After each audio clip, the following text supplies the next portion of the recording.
Good morning, শুভ সকাল। ববিতাস ব্লগের নতুন একটি ভিডিওতে তোমাদের অনেক অনেক স্বাগত আর ভালোবাসা জানিয়ে আজকেকার ব্লগটা এখান থেকে স্টার্ট করছি। কি কেমন আছো তোমরা? আশা করছি সকলেই ভালো আছো। তো আমিও ভালো আছি আর সকালবেলা উঠে পড়েছি। তো এবার তো লেগে পড়তে হবে কাজে। তো আজকের আকাশটা বেশ ভালোই ছিল, মানে খোলসাই ছিল আকাশটা, আর কি কুয়াশা ছিল না, কুয়াশাটা একটু কম ছিল। তো তারপর চলে এসেছি। আর সকালবেলায় প্রত্যেক দিন যে কাজগুলো থাকে আর কি প্রত্যেকটা মেয়ের সংসারে, তো সেই রকম আমারও। তো সকাল সকাল উঠে কাজ টাজ করে নিলে তাড়াতাড়ি আর কি হয় সব কিছু, নাহলে তো আমার অনেক কাজ সকালবেলায়, সমস্ত কিছুই সকালবেলায়, তো খুব তাড়াহুড়ো লেগে যায়। তো এখন শীতের বেলা বলে একটু লেট হচ্ছে উঠতে। তো চলো কাজ টাজ করে নিই, সঙ্গে থাকো, পাশে থাকো আর ভিডিওটা দেখতে থাকো। কেউ স্কিপ করে দেখো না, ফুল ভিডিও ওয়াচ করো।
তো এখানে অনেকদিন ধরে জঙ্গল হয়ে আছে। এর আগে একবার করেছিলাম, আবার করছি। বর্ষাকালে করেছিলাম না, কারণ মাটিগুলো কেটে যাবে, তাই তো আবার এটা একটু পরিষ্কার করে নিই। আর এখন তো বৃষ্টি নেই।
যে আমার স্নান হয়ে গেছে, কাজটা সেরে স্নান টান করে চলে এসেছি। আর বাবু দেখি কি করছে। তো বাবু এখনো ঘুমিয়ে আছে, এই যে মশারি তোলা হয়নি, আর পুরো মশারিটার ওপর দিয়ে নিচ দিয়ে এরকমভাবে দেওয়া থাকে। তো চলো বাবু কি করছে দেখি। দেখো শুয়ে আছে, ঘুমাচ্ছে। তো চলো রান্নাঘরে যাই, একটু ঘুমিয়ে নিক। রাত্রিবেলায় মানে জ্বালিয়েছে একটু। তো চলো রান্নাঘরে যাই। তো ভাত হয়ে গেছে, আর এই যে ফুলকপি নিয়ে এসেছে, আর এই যে পেঁয়াজ কলি আর গাজর আছে। তো ফুলকপি পেঁয়াজ কলি আর গাজর দিয়ে ভাবছি ভাজা করব, আর দেখা যাক কি রান্না করি। তো চলো কেটে নিয়ে এগুলো। তো এই যে এগুলো কেটে নিয়েছি, এখন ভাজা করব। পড়েছে গুড মর্নিং। চলো রান্নাটা করে নিই।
তো এখানে ফুলকপি পেঁয়াজকলি আর গাজর দিয়ে সেই ভাজাটা হয়ে গেছে, আর এখানে আলু ফুলকপির তরকারি হবে।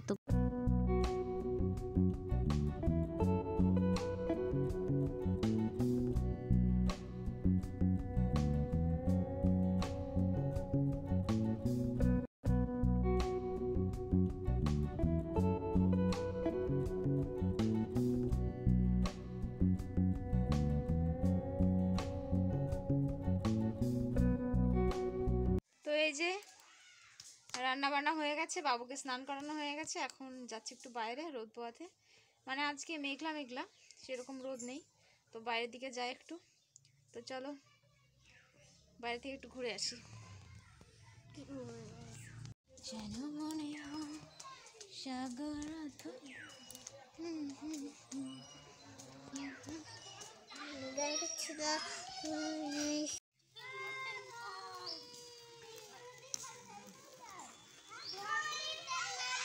এই যে দেখতে পাচ্ছ এই কচি কাঁচাগুলো, এদেরকে নিয়েই হচ্ছে ফিস্ট হবে। তো সেগুলোই লেখালেখি চলছে কি কি হবে।